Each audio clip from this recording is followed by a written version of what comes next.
Quelles activités Montessori proposer à des enfants de 12 à 18 mois?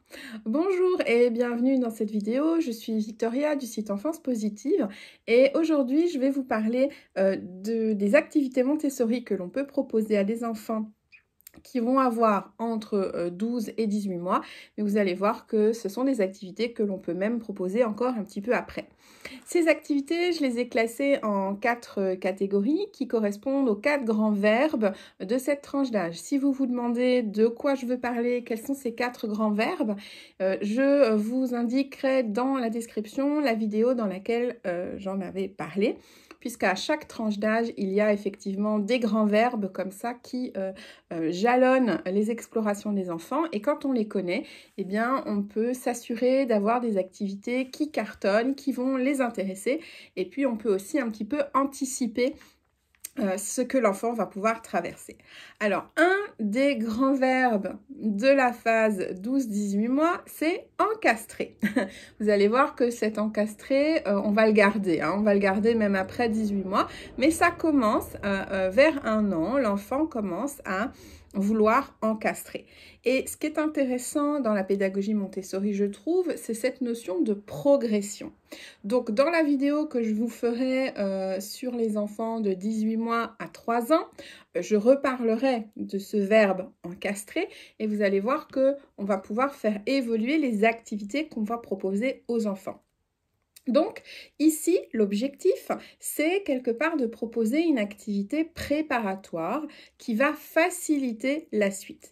Là, vous voyez, il s'agit d'une forme, en l'occurrence un carré, tout simplement que l'on va sortir et rentrer dans sa forme. Alors, au début, l'enfant, naturellement, va tâtonner, va avoir du mal à faire entrer la forme, c'est normal parce qu'il s'agit ici d'une compétence à part entière qui est d'encastrer. Bien souvent, les enfants ont des difficultés avec les puzzles étant un petit peu plus grands. C'est quelque chose de très fréquent et tout à fait normal parce que si l'enfant n'est pas passé par cette activité-ci, un puzzle traditionnel va représenter une double difficulté. Il y a à la fois, premièrement, la difficulté d'encastrer, donc le fait de mettre la pièce dans la cavité, mais il y a une deuxième difficulté également, c'est celle de trouver la bonne pièce qui va au bon endroit. Et on le sait, hein, même quand on sélectionne la bonne pièce, eh bien, on a des enfants qui s'énervent parce que la pièce ne rentre pas. Si on veut éviter le plus possible ce type de problème, l'idée, c'est toujours, c'est vraiment la force de Maria Montessori, c'est de réfléchir en termes de progression. Donc, avant de donner des puzzles à 3, 6 ou 9 pièces, on va donner des puzzles à une pièce qui vont faire travailler uniquement l'encastrement.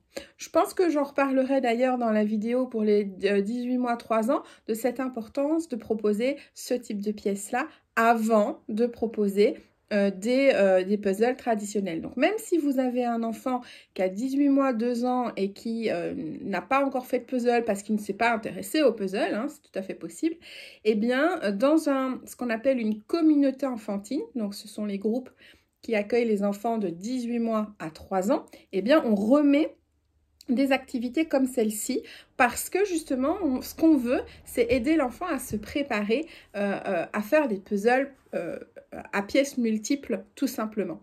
Donc ici, voilà ce que l'on peut proposer comme type d'encastrement.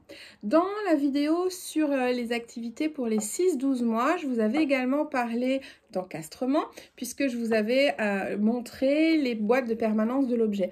Vous pouvez tout à fait continuer avec les boîtes de permanence de l'objet, même si la notion même de permanence de l'objet est acquise, eh bien l'enfant va l'utiliser comme un jeu d'encastrement traditionnel et ça, eh bien les enfants adorent. Donc voilà pour déjà premier verbe, encastrer. Alors, un deuxième verbe qui va les intéresser dans cette tranche d'âge-là, c'est transvaser. Alors, transvaser, c'est le moment pour introduire les bacs à manipulation. Vers 18 mois, quand l'enfant aura acquis ce qu'on appelle la marche assurée, ça veut dire qu'il sera capable de se déplacer en ayant un objet dans les mains, on va pouvoir proposer des petits plateaux de vie pratique. Pour l'instant, c'est beaucoup trop tôt. Par contre, il y a cette envie et ce besoin de transvaser. Donc, on va prendre des bacs en plastique et dedans, on va y mettre tout ce qu'on veut. Ça peut être de l'eau, naturellement. Ça peut être du sable, ça peut être du riz, ça peut être des pailles, ça peut être n'importe quoi. Ça peut même être des marrons si vous n'avez pas peur qu'ils mettent en bouche. Ça peut être de la terre. Voilà, n'hésitez pas à aller dans quelque chose aussi de très matière. L'enfant a besoin de rentrer là-dedans, des pâtes, etc., etc. Tout ce que vous voulez. Et tout simplement des gobelets pour transvaser. Alors le transvasement d'eau en général se fait assez facilement dans la baignoire, mais alors si ça suffit, comme dirait ma fille a cette expression-là, ça suffit, ok. Alors ben, si ça suffit, très bien, c'est parfait. Vous n'avez pas forcément besoin de mettre un bac à manipulation d'eau ailleurs, mais il y a des moments voilà, où les enfants sont très friands comme ça de manipuler l'eau, donc on peut très bien créer également un bac à eau, même en plein hiver, hein, on n'a pas peur de se mouiller, c'est le cas de le dire.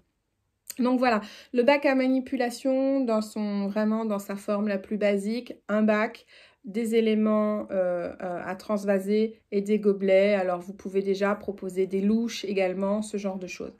Ça peut être intéressant aussi d'envisager un bac à manipulation entre guillemets géant, c'est-à-dire dans lequel ils peuvent rentrer eux-mêmes.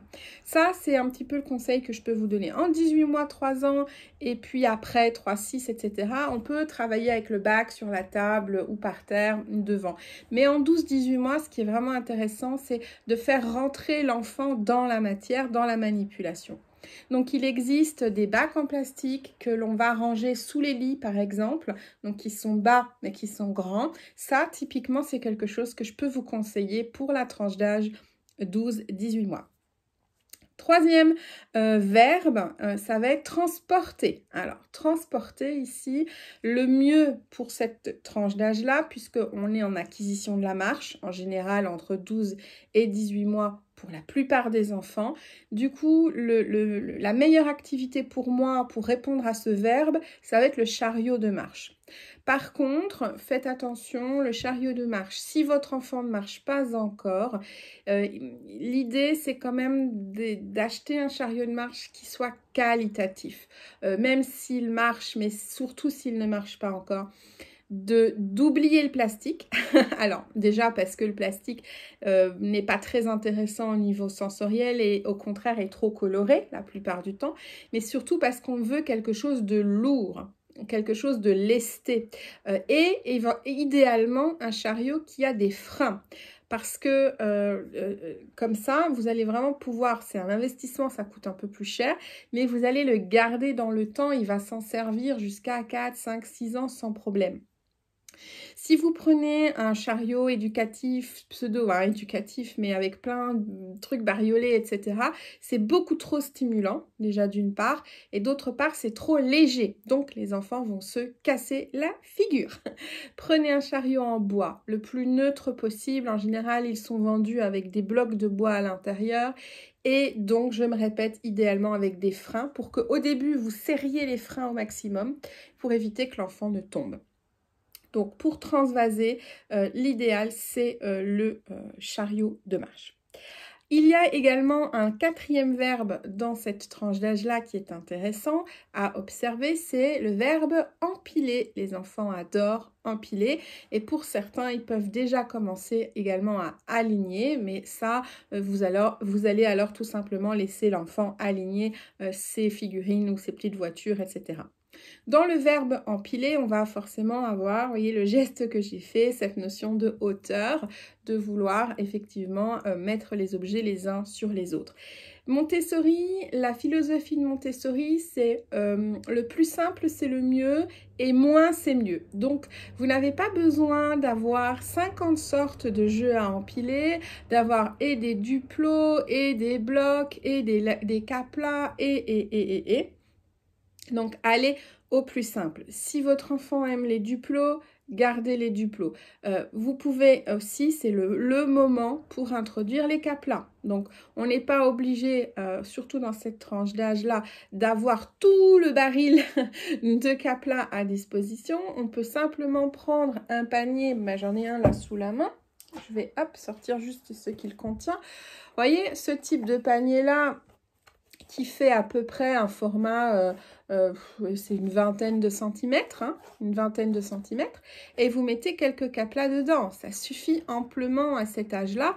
De toute façon, ils ne vont pas faire des constructions monumentales. Alors, si vous avez un baril de caplas pour tous vos enfants et que ça fonctionne, on laisse comme ça. Mais si vous avez son espace à lui, vous avez créé un espace pour votre enfant de 12 à 18 mois, eh bien, ce type de panier-là, en termes de quantité, ça suffit largement. N'oubliez pas que plus il y en a, plus il va y en avoir partout. Donc, il va falloir un certain temps pour que l'enfant puisse utiliser de façon constructive la grande quantité comme ça d'objets que vous allez mettre à disposition. Donc, un petit panier, ça suffit. Les caplas, c'est très très bien parce que c'est le truc le plus simple du monde. Donc, quand les jeux sont simples, l'imaginaire se projette, la créativité se développe et tout est possible.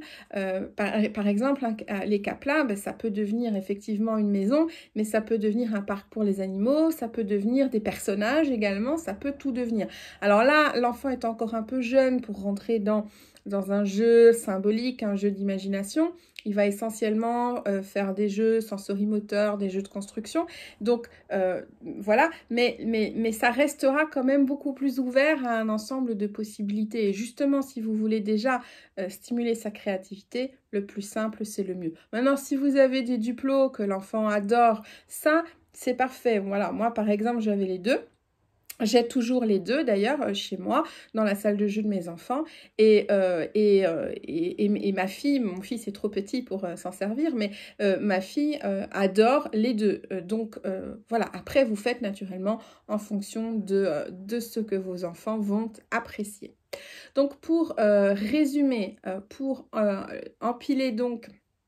Je vous avais parlé des caplas, transporter le chariot de marche bien lourd, encastrer la pièce de puzzle et qu'est-ce qui me manque, transvaser le bac à manipulation. Voilà, ça c'est vraiment les 4 grands verbes et comment quelque part comment est-ce qu'on peut les faire vivre quelque part hein, dans cette tranche d'âge 12-18 mois en respectant les critères et les principes de la pédagogie Montessori.